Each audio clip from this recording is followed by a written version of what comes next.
बहुत बहुत धन्यवाद।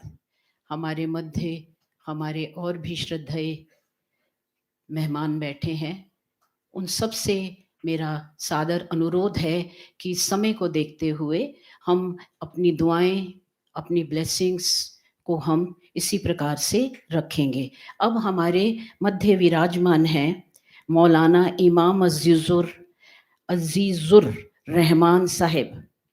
अल्लाह एक नूर है, वे खुदा है, और उनका पहचान पैगाम पहुंचाने वाले हम सब खुदाई खिदमतगार हैं।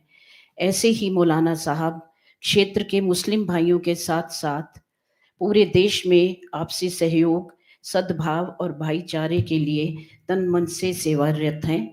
आप करोल बाग क्षेत्र की सबसे बड़ी मस्जिद गुरुद्वारा रोड से हमारे बीच पधारे हैं। मौलाना साहब को अब मैं अनुरोध करूंगी चंद शब्दों में अपनी दुआएं, अपनी शुभकामनाएं। मैं अपनी बात को शुरू करता हूँ उसके रब के नाम पर, उस गॉड के नाम पर, उस ईश्वर के नाम पर जो बड़ा मेहरबान और बड़ा दयालु है।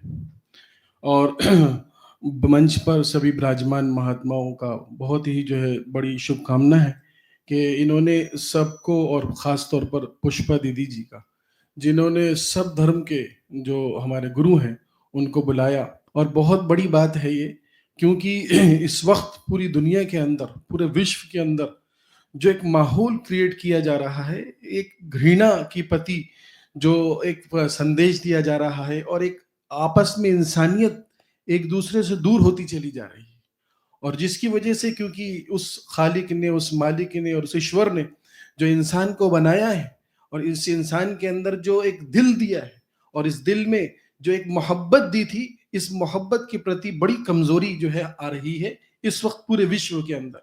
हर कम्युनिटी, हर इसी तरीके से बहुत सारी पार्टियां, ऑर्गेनाइजेशन, वो अपनी एक दायरा महदूद बना रखा है, और उसने जो है अपने दायरे के अंदर अपनी पार्टी को और अपनी चीजों को मजबूत करने के लिए सामने वाले को घृणा, उसके प्रति जो है घृणा आ रही है, जिसकी वजह से एक माहौल, जो गुलदस्ता, जो हिंदुस्तान के अंदर एक जो गुलदस्ते के मानिंद माना जाता था, उसके अंदर जो है धूल, और उसके अंदर झाड़, और उसके अंदर जो है कांटे आते चले जा रहे हैं। इसलिए इस वक्त सबसे बड़ी चीज ये है कि आपस में मोहब्बत और आपस में उल्फत पैदा। ख्वाजा अजमेरी रहमतुल्लाह अलैह, बड़े मशहूर उनका मकूला है, कहते हैं कि अगर तुम्हारे रास्ते में कोई कांटे बिछाता है, तुम उनके रास्ते में फूल बिछा दो। अगर तुम जो है उसके रास्ते में कांटे बिछाओगे तो तुम्हारे सामने सिर्फ कांटे ही कांटे नजर आएंगे, फूल नजर नहीं आएंगे। इसी तरीके से बुजुर्गों और दोस्तों, कि अगर ये सारा मजमा और ये सारे के सारे लोग, और इस तरीके से एक मशहूर जो है फारसी का मकूला है कि जेर कलम हजार जाने अस्त, कि एक कलम की नोक के नीचे हजारों जाने जा सकती हैं। अगर बात जो है गलत के तरीके से पेश की जाए तो उसी तरीके से जो है हजारों कत्ले आम हो सकते हैं, और उसी बात को अच्छे अंदाज से पेश की जाए तो वो जो है बहुत मोहब्बत का सबूत दिया जाता है। क्योंकि जो है हम सब मानव हैं, और सबसे बड़ी अल्लाह रखी और ईश्वर की खूबी सबसे बड़ी ये है कि उसने मानव जाति को सबसे ऊंचा किया, मानव जाति को सबसे बुलंद किया, और मानव के अंदर उससे बड़ी चीज मानवता है। अगर कोई इंसान जो है उसके अंदर मानवता नहीं है तो वो दानव तो हो सकता है, मानव नहीं हो सकता। इसलिए बुजुर्गों से दोस्तों, सबसे बड़ी चीज ये है कि हम अपने अंदर वो इंसानियत पैदा करें, जो इंसानियत ईश्वर ने मैसेंजर्स के जरिए से दिया, और हजारों लाखों सलाम उन मैसेंजरों का जिन्होंने जो है ये मोहब्बत और उल्फत और जो है इंसानियत का पैगाम इंसानों के दिया। ख़ाब सल्लल्लाहु अलैहि वसल्लम ने फरमाया, सिल मन क़तअक वाफ़ु अम्मन ज़लमक वअहसिन इला मन असा इलैक, कि जो तुमसे नाता तोड़ता है तुम उससे नाता जोड़ो, और जो तुमसे करीब दूर जाता है तुम उसको करीब करो, और जो तुम्हारे ऊपर जुल्म करता है तुम उसको माफ कर दो।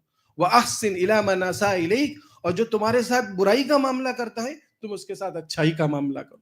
अगर तुम ये करोगे तो तुम्हारा माहौल, जिस जगह तुम रहते हो, जिस इलाके में तुम रहते हो, वो इलाका ऐसा होगा, गुले गुलजार बन जाएगा, चमन के मानिंद हो जाएगा। इसलिए ऐसी ये मजलिस पुष्पा दीदी जी ने जो ये माशाल्लाह ये बनाया है, और ये जो मजलिस कायम की है, इन मजलिसों में सबको बुलाया है, ये इस चीज का पैगाम देती है कि हम सब एक हैं। हम सब जो है एक जो है, ईश्वर ने हम सबको अलग अलग रूप में पैदा किया है। हम सबको आपस में मोहब्बत और उल्फत पैदा होनी चाहिए। हम सब जो है एक दूसरे से अलग नहीं है, हमसे एक दूसरे का दर्द मिटाने वाले, एक दूसरे की परेशानियों को हल करने वाले हम सब खड़े होंगे। कि मुसलमान भी, अल्लाह के रसूल ने फरमाया कि मुसलमान वो नहीं है जिसका पड़ोसी भूखा हो। ये नहीं कहा गया पड़ोसी कौन है, ये नहीं कहा गया पड़ोसी कैसा है। अगर एक इंसान को कत्ल करता है, पूरी दुनिया के इंसानों को कत्ल करने के बराबर उसको पाप मिलता है। इसी तरीके से अगर एक इंसान की रोटी, कपड़ा, मकान या उसकी थोड़ी जरूरतों पूरा कर देता है, तो आपने फरमाया कि जो है पूरी इंसानियत के दर्द को और पूरी इंसानियत के दर्द को वो समो रहा है, पूरी इंसानियत की जो है वो काम कर रहा है, अगर एक इंसान के ऊपर प्रति उसने जो है हृदय जताया। तो इसलिए ये बहुत बड़ी चीज है, यहाँ पर सबको बुलाया। मैं सबका शुक्रिया अदा करता हूँ, खासतौर पर पुष्पा दीदी जी का और इस मंच वालों का, और जो है यहाँ पर जिन्होंने इस मजमे को और इस जो है इसको क्रिएट किया है, बहुत बहुत जो है बधाई देता हूँ। आप सब लोगों को भी बधाई देता हूँ।